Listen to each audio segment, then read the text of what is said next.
Caton, quien interpreta el personaje de Sammy. Welcome, Miles. The first thing. Espectacular esta actriz en la película Wunmi Mosaku, quien caracteriza el personaje de Annie. Welcome, Wunmi. Esta es consentida, que le acabo de decir que aquí tiene un fanbase muy grande. Ella es Hailee Steinfield, quien caracteriza el personaje de Mary. Welcome to the stage, Willie. Él es Michael B. Jordan.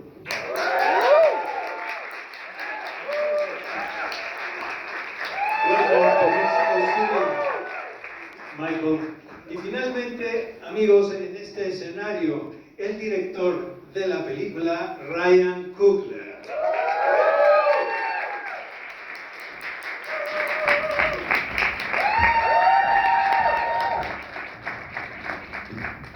First of all, guys, the movie is fantastic.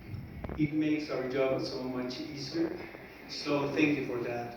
And the question, the first one is to Ryan and Michael.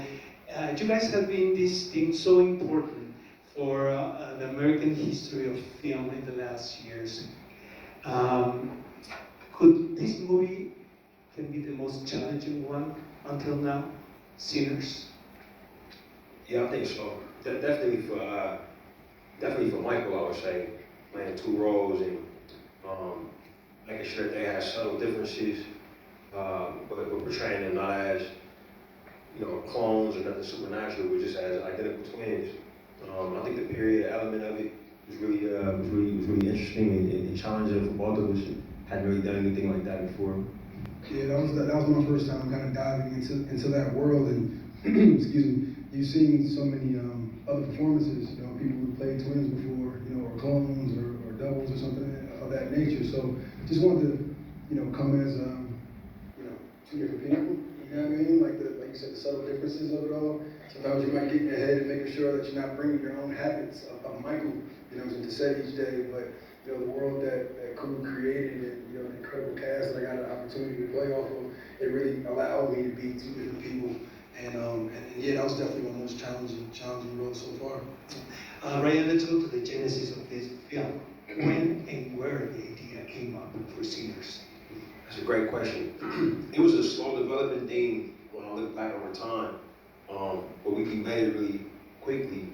The basic inspiration came from my relationship with my uncle, who was from Mississippi, but moved to Oakland in his younger years. And he loved blues music. Whenever I would spend time with him, that's what he wanted to listen to, on vinyl, on CD, on tape. So I came to associate that music with him. He passed away in 2015 when I was working on a film called Creed. Mm-hmm. And I never had a chance to really reckon with the loss of basically like the oldest male member of my family. So I would find myself putting that music on to remind myself of him. And one day I was listening to a particular song, and the idea kind of came to me like a lightning bolt. The song was called Wang Dang Doodle. It's a weird title. by an artist named Howlin' Wolf. And I was, once I had that idea, I was kind of on the road towards making a film. For all we know, this is your first film shoot on film since Fruitvale Station. Is that right? It is. Why the decision? Oh, that's a great question. I love film. I love shooting on celluloid. I was a member of the last class at USC to use film for class, and it always meant a lot to me. When I shot Fruitvale, we shot on Super 16, mm-hmm. and I loved it. I think it really helped the movie, the look of it and the feel of it. Since then, I made 3 studio movies where I couldn't get the ability to shoot on film. I had to shoot digital on those movies because of budget and other things. So on this one, it was very important to me, since I didn't have any anybody saying that I had to go digital, you know what I mean? So I knew I wanted to shoot on film. And I actually was going to shoot on the same camera we shot Fruitvale on. I went out and bought the camera and kitted it up. But then I realized because of the VFX we would need to do the twin work, Super 16 wasn't going to work. So we were thinking about 35 millimeter. And then I got a call from an executive at Warner Brothers who asked if we were thinking about large format. And as soon as he asked the question, my mind kind of exploded, and I thought it would be the perfect format to tell this story. We were able to shoot 276, the Ultra Panavision format, which hasn't been done since Hateful Eight on Super 70. And we also were able to shoot with the IMAX cameras, the 15-part 70mm film cameras. It was really amazing to capture our performances with those images. I was telling my colleagues that the only way to see this movie is on the big screen. Correct, yes. Well, Michael, not one, but two roles. Brothers. Why the challenge? Why the challenge? And what are the main differences between them? Oh man, for me, you know, me and Ryan have a really special relationship. You know, funny enough, I was pitching him a project, and he was like, "Oh, that sounds good," you know what I'm saying, you know, whatnot. But I was actually thinking about you for this project, and he kind of repitched me, you know, this movie, and it sounded a little bit more interesting to me. and you know, Ryan's always looking out for me, and kind of has this, he has this innate ability to kind of know what's best for people. You know what I'm saying? He kind of admires and looks at talent and knows how to put them in a position to win. You know what I'm saying? I think that's the player in him, the coach in him, the father in him, the husband in him. He kind of puts people in a position to win, and he thought this was going to be a big challenge for myself, but something that had great reward at the end of it if you put the right time into it and the right effort. So, you know, like we normally do, we got on the same page and we started embarking on this journey. And for me, it was just doing the work. You know, he set me up with some friends of his who are twins, and got a chance to pick their brain and ask questions and just kind of start to understand what it is to be a twin, which is super special and unique to anybody on this planet. You know, they're a very, very, very unique experience. So just getting, you know, as an actor, you look for these things to latch on to so you can, you know, create the distance and the space between your own personal life and the characters that you play. And this was just, you know, the mission that was in front of me. And the major difference between the two, I would say is, you know, Smoke's the older one. You know, I think he's the bigger brother, but I had to be a father to Stat, which is the younger brother of the two. And yeah, man, you know, one's more the execution guy. You know what I'm saying? More the muscle, the more responsible one. And then the other brother is a little bit more of a dreamer, you know, more of a creative, more of a loose cannon in that way. And the two of them together, they make one person. The next question is from a colleague, Joanna Ramirez. The Aventuras Nerd. And I agree totally with her. Evil is not just something external to the characters. Evil also lives inside, which make the characters very complex. Redemption and darkness are connected within each character. Can you elaborate a little bit on that? Okay. Well, I would say the complexity of this is one of many, many things that drew me to this. It's so grounded and so deeply rooted in these humans and their life and their past. It takes so many turns and is such a wild ride and is so incredibly captivating that you're always drawn back to the emotion and that darkness and that fine line between darkness and redemption. And I think with those moments of darkness, there's always a flicker of light and of hope and love for every person that's talking to that other person on that screen in that moment. But I guess, generally speaking, the complexity of it is so apparent, and one of the things I love so much about this movie. Mm-hmm. Would you like to add something? Can you repeat the question? The complexity of the character, you know, Okay. It's not just black or white. No, there's a beautiful gray in everyone. Yeah, I think that's what's so amazing about Ryan's writing is that he encompasses encompasses the depth and breadth of humanity in each person and in each scenario. None of us are all one thing. We have, whether it's a spiritual enlightenment and connection, and that's juxtaposed with a grief, and an earthly grief and a yearning, like my character and her relationship with smoke. I mean, I just think it's, you can't ever write someone as a hero or a villain. You have to, everyone has a reason, and everyone has a question that needs to be asked, and a hope. And so no one's fully good, no one's fully bad ever, in any scenario, in life. And that's why Ryan is just, like, when you read these scenes, you just get a whole sense of a person, a whole sense of the community, whether it's smoking a little girl, learning how to barter, you know, and that's like, it's survival in this, that's a scene about survival in this environment. And then, I don't know, yeah, it's all the things, and that's why it's such a, I mean, I loved it, like, reading it. In a very organic way, it makes the story more interesting, having this type of characters. Miles, I can't believe this is your first film. Es realmente espectacular. You seem so natural to the camera and to the screen. You belong to the screen, man. I know you're an accomplished musician, of course. How it was the experience of working in cines? Man, this was a life-changing experience. To work with, actors at this level is just an honor. I'm extremely grateful to be in this position, and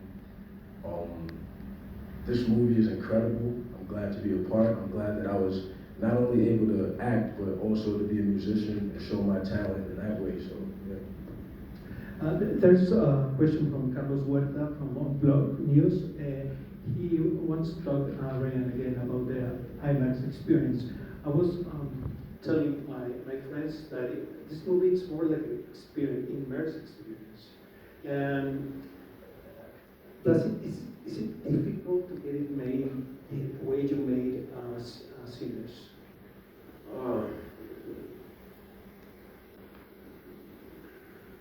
Every movie is different. Yeah, every movie is hard. Every movie has its own unique challenges. Working with the format, the question is about the IMAX format. Yeah. It's incredibly challenging. The cameras are very heavy. So I had to work with my cinematographer, Marco Paul, to develop a new style of camera work, because one of the systems that we use can't be handheld. And I'm normally handheld cameras a lot in my movies. So you have to rethink coverage, but it also helps you to have a more grounded style, which works more for the period. So each kind of challenge also had an inherent blessing to it. You have to be more focused, more disciplined, and also because it was the first time for everybody working with these types of cameras, people were more focused. You can hear the film going through the cameras. You can see people reloading it. If you heard the AC say, "Hey man, we got one more take on this," I would see the actors hear that, and they would focus up even more. I got to nail it. And it developed a really interesting shared adrenaline. That actually reminded me of playing sports, which was quite nice for me. That's what I was doing before I learned how to make movies. But in terms of the immersive nature of the experience, absolutely, man. We our company took one of our first retreats where we worked on a movie called Judas the Black Messiah in Cleveland. And in Cleveland is where they have the Rock and Roll Hall of Fame. It's a whole building and a tourist attraction. One of the things that you can do in there is you go in and you watch a movie, and they'll play you clips from Rock and Roll Hall of Fame inductees. But the screening room makes it feel like you're at a concert. It's like a completely immersive experience. They got bass hitting under your seats, and incredible. I remember saying, I would love to make a film that feels like that. I had no idea this was, I would ever make this movie, you know. But I found myself thinking about it, like when we're filming and when we're in post-production. And I think that, you know, because there's so many things available for folks to watch, you know, and see people hug up their phones, you can watch anything there, and so much interesting filmmaking happening. You know, when you make a movie, you want it to be a reason to get out, go, get your popcorn, you know, hire a babysitter. And this movie for me was an absolute, it was a pleasure to be able to make something that delivers on all of those categories, you know, so it was very intentional. It delivers, huh? It shows on the screen. I was telling Hailee backstage that she has a big fandom here, especially because of Dickinson. And your character, it's such an intriguing one. It's she's taught a lot of things, you know what I mean, in the story. She's this powerhouse. You know. How can you describe her? And what challenge did you find specifically in this role? Well, I feel like this role came into my life at the perfect moment. I was craving a character that would challenge me in so many ways, and a story no less. But I think the most challenging part of playing Mary was to step into her world meant confronting parts of me that I like to keep protected. And the level of vulnerability and confidence that this character has at the same time was so unique and so challenging to understand and then do justice. It was written perfectly on the page. It was just a matter of figuring out what the heck I had to do to bring it to life. And I was able to do that because of these people right here and Ryan. I've never felt so connected to a character and connected to a story and connected to the characters around me. And I think that's such a testament of the space that Ryan created, and Ryan and Michael, to walk into set and feel like you are taking on something that is quite daunting. This role was so exciting to me because it was so nerve-wracking in a sense. But I felt at peace every time I walked on set. I felt like if I didn't quite know exactly what I was doing, I knew I was going to figure it out, and I had the support of the people around me to get there. So as challenging as it was, I felt like it was so incredibly rewarding, and I'm so grateful to this character for pushing me outside of my comfort zone. And I'm just so grateful to be playing that character in this big, huge story. It's an honor. Irving Torres from Cine NT also wants to ask you, Hailee, do you think this role is a before and after in your career, a departure in some way?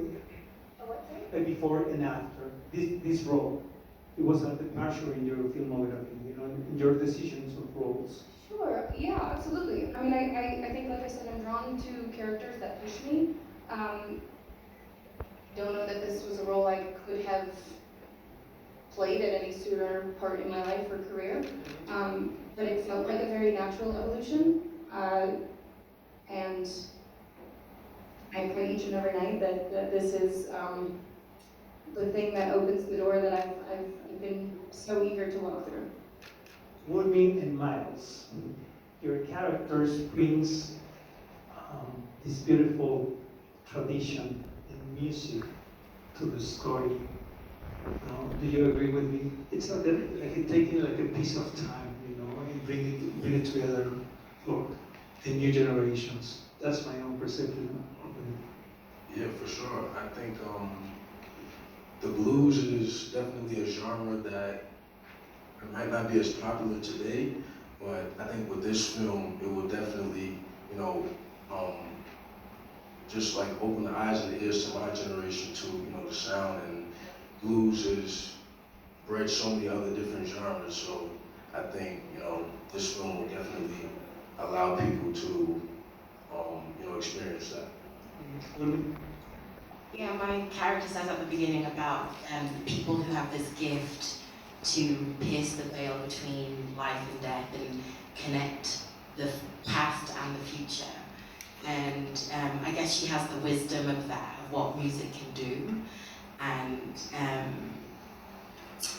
yeah, I think she has another connection to like the motherland and like the traditional Yoruba, Ifa, hoodoo, traditional medicine and traditional wisdoms, which I love how that's so present and prevalent in New Orleans still. So yeah, that kind of that the time is not linear with traditional with music, with the traditions, that it spans and expands and is reverberated through,